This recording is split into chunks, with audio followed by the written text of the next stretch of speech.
Alright, so I've been in the district from the beginning, since kindergarten and up till now, 11th grade, and race hasn't been a subject of conversation for us much. I mean, I think this year, like a little bit at the beginning of the year, was the first we spoke about it, and the conversations we have, they never leave class. That's first. No one speaks about it unprompted, because nobody knows how to address it really well. And I found that even after I wrote my article, people didn't want to talk to me about it. It was almost kind of like it was like contagious. Like, oh, I can't touch that. There's something wrong with it. And people are always afraid to say the wrong thing to the wrong person. So the concept of white privilege, how does that ever come up in high school? Never. No, I've never heard it other than this house. I wonder what high school conversations would look like if, I don't know, some of the teachers or administrators or counselors would talk to some of the white students about the very thing that you learned at a young age. How do you think Lower Merion High School would be different if those conversations happened? Well, all the groups are kind of based by race, so you'll have like a group of white friends, and then all the black kids will be together, and then all like the Asian kids or something. And so maybe if there were more conversations about race, all the things would be intertwined. So there'd be black and white kids, and like Asian and black and whatever. Maybe that, I'm not sure. Did that surprise you going to high school? Yeah, that was weird. It's like one of the first things I noticed. I mean, I know people say I'm colorblind. Well, nobody's colorblind. We all know what everybody else looks like. I think when you say that, you're saying I can see that people are different. I'm just unwilling to talk about it. I mean, I think that's what that means, I think it's a silly thing to say, but people say it all the time. So those sort of issues, like racial issues at all, only one teacher has ever addressed them with the class in a really meaningful way, and that would be my teacher, Miss Smith. Now, she's the head of a program called Becton Scholars, which is sort of like a self-improvement group for minority students in our school. And she addresses it in kind of great detail.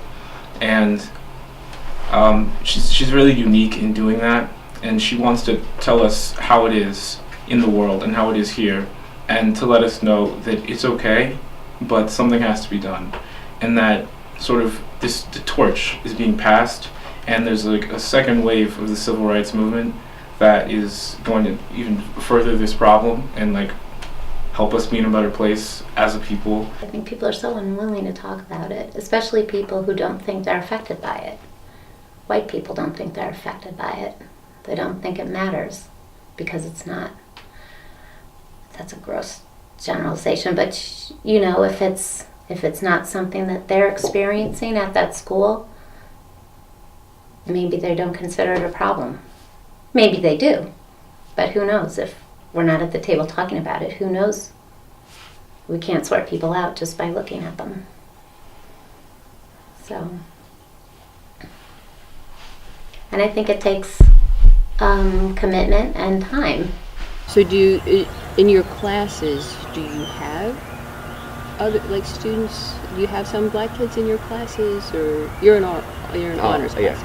Yeah. Most of my class teachers are all white, or some black kids.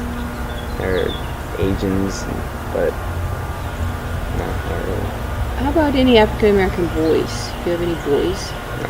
Not one. Mm-mm. In any. Mm-mm. And so it would be really hard. Yeah.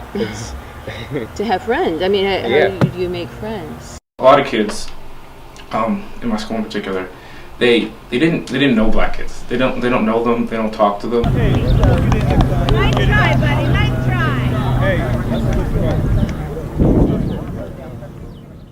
So when people ask me what my heritage is, what my background is, people usually expect you to say American or something, but I always identify myself as Asian or Chinese, because since my parents were immigrants here, I'm a first-generation American. So I think it's important that because I haven't have like an established heritage here, my parents haven't been living here for like hundreds of years. So I always identify myself with my Asian culture first.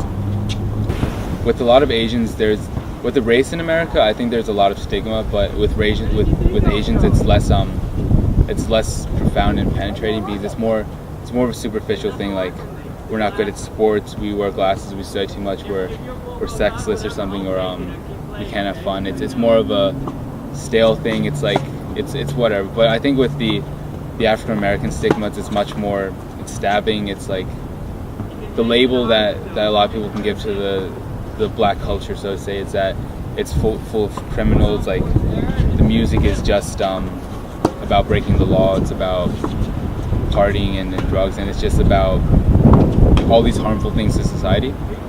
Due to my hair and my brother's hair, we even like called Jamaican or African a lot, which, I mean, it doesn't really bother me anymore, but it was due to the lack of education about ethnicity or my hair that they would automatically assume that, oh, you're Jamaican because you have blocks, or oh, you're African because you're dark skinned and have blocks. So, but now that I've told them that I'm not like Jamaican or like pure African, it's like they know that I have this type of hairstyle and my name is different.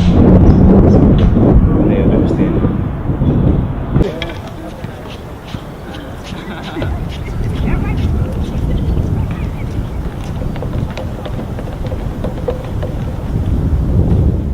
There's a problem that hasn't gotten better. I mean, it's gotten less dramatic maybe, but I'm even questioning that. And it's something that it can affect you all the time if you're black, and you don't know when it's happening, where it's coming from, when to expect it, and it's frankly, it's frightening.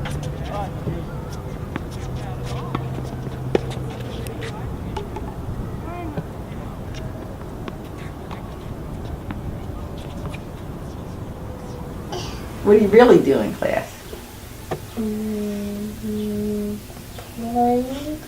Play. What else? Reading. Reading? Nice. You read on your own? No. No? The teacher helps you read? No. You read by yourself? No. What do you do?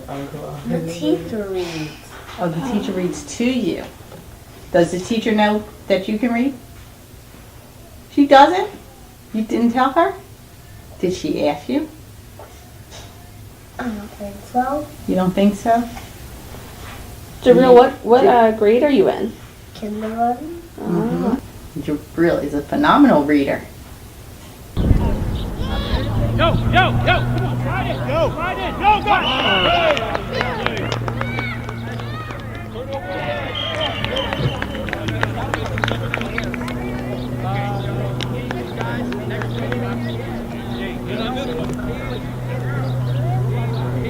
Well, I mean, I don't know if it's unfair treatment, but there's unfair assumptions, and sort of, I don't know if it's right to call it racism, but it's taken on a new face. It's not nearly as overt and as upfront as it was before, but it's definitely still there in some sense. And people they'll carry it with them into situations, and they'll have sort of preconceived notions of how you should be and what you are without actually knowing you. And I think that's something that people do have with them. Like, sometimes in meeting me, they could have seen me walking by in the hall, and then when they get to know you, you're nothing like they thought you'd be. And I think that happens to me in particular, but it could happen to lots of kids. And most in my classes, I'm the only black kid there. I am absolutely alone all of the time. I take 3 APs this year, and I'm taking 5 next year, and I think I'm still going to be alone. And there's a huge underrepresentation of people of color in the harder classes, and I don't think it's because they can't do it. It's that nobody tells them they can do it. And it's not that they're not smart kids. I feel like everybody around me is really smart, but they're undervaluing themselves because no one told them they had value. On Friday, Mom is at work. Mrs. Devine picks us up from school. Mrs. Devine lives next door, I tell Robert. Robert is from Paris, I tell Mrs. Devine. I wish I wasn't alone, and that there could be someone else across the room like me who I could see, and we'd be together in this. But it's really isolating how it is right now. There's a lot more to race than I realized. Like, even though there are jokes about like the race card and stuff, there's a pretty good amount of stuff about race that we just don't realize, especially being white. Really not. Right. Because we don't really have to think about our skin color. Exactly. That they're just as well equipped as any other student because you've gone through the system together, so you're just as prepared. We walk around the world, that we just don't really think about. Well, it's white privilege. I think there are many different avenues we could go, but it requires the participation of a bigger group of people. You mentioned that it would be nice to have, instead of bringing everyone together and talk about race, just have people just naturally come together. I don't know, the first thought that came into my head was sports is a place where that happens. I'm thinking of your track. Yeah, there are some things in sports, but it would also be because I'm not on every sports team, so it would be nice to kind of just have something not with sports too. Absolutely. So classes, other places in school where the kids just are naturally coming together, interacting, getting to know each other. Yeah, exactly. Absolutely.